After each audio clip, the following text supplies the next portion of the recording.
Good afternoon दोस्तों भारत ने अपने विरोधी देश बोले तो तुर्की, जो कि हमेशा यूएन में कश्मीर का समर्थन करने के लिए हमेशा पाकिस्तान का साथ देता है और कहता है कि पाकिस्तान का ही कश्मीर है, उसके विरुद्ध में भारत ने आज पहली बार उसके दुश्मन देश बोले तो आर्मेनिया को हथियार बेचने की डील कर ली है।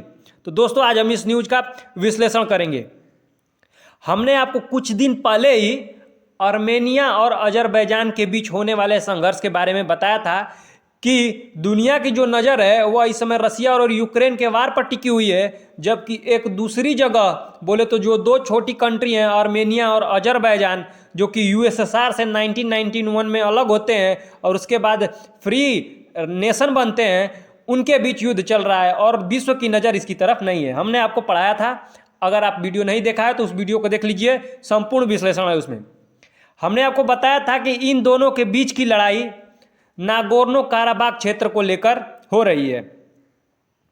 चूंकि यह शुरू से ही आर्मेनिया का था, परंतु 1991 में यूएसएसआर का विभाजन हो जाता है कोल्ड वार की वजह से। 1947 से 91 तक चलता है और उसके बाद यूएसएसआर को 15 भागों में विभाजित किया जाता है और उसी के तहत आर्मेनिया और अजरबैजान अलग हो जाते हैं। जब विभाजन हो जाता है तब क्या होते हैं, ये दोनों कंट्री बन जाते हैं और कंट्री बनने के बाद यह विभाजन जब हो जाता है और कंट्री बन जाता है तो विभाजन के पश्चात नागोर्नो काराबाख जो क्षेत्र होता है वह किसे मिल जाता है, अजरबैजान को मिल जाता है।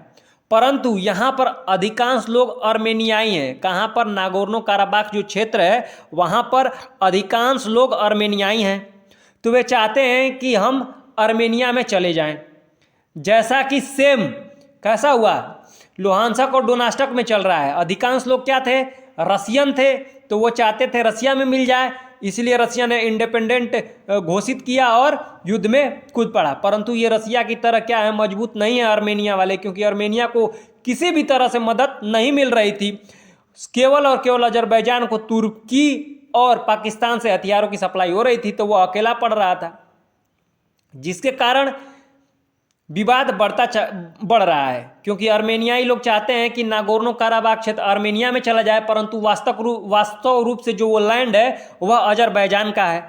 और अजरबैजान दोस्तों कोई भी कंट्री अपना लैंड किसी भी दूसरे कंट्री को नहीं देगा, क्योंकि वह उसका भूभाग है।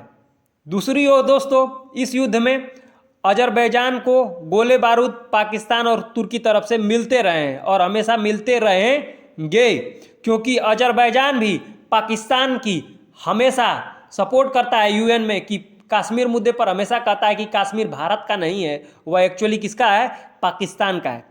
चूंकि अजरबैजान एक पाक और तुर्की समर्थित राष्ट्र है, तो वह पाकिस्तान का साथ भारत के विरुद्ध अक्सर देता आ रहा है और देता रहेगा। तो भारत ने भी इस बार खुल के उसका बोले तो विरोध किया है और तुर्की को झटका देते हुए आर्मेनिया को अपने हथियार बेचने का निर्णय लिया है।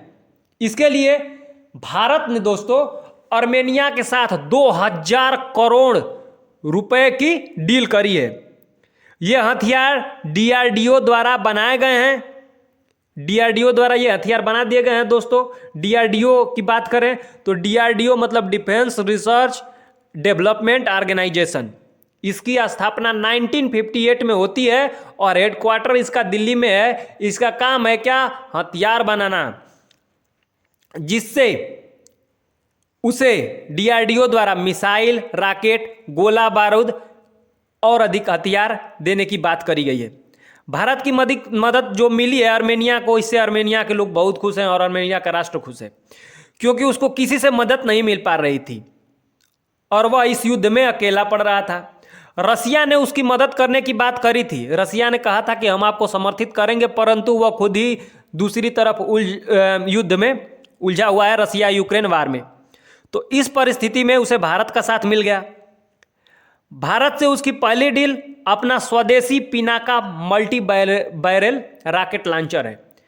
मतलब आर्मेनियाई ऐसा प्रथम विदेशी देश है जिसे हम अपना स्वदेशी पिनाका बेचेंगे, ये आपको याद रखना है। अगर आपसे क्वेश्चन पूछ ले कि भारत ने अपना जो पिनाका है वह सर्वप्रथम किस देश को बेचा था, तो आर्मेनिया को बेचा था।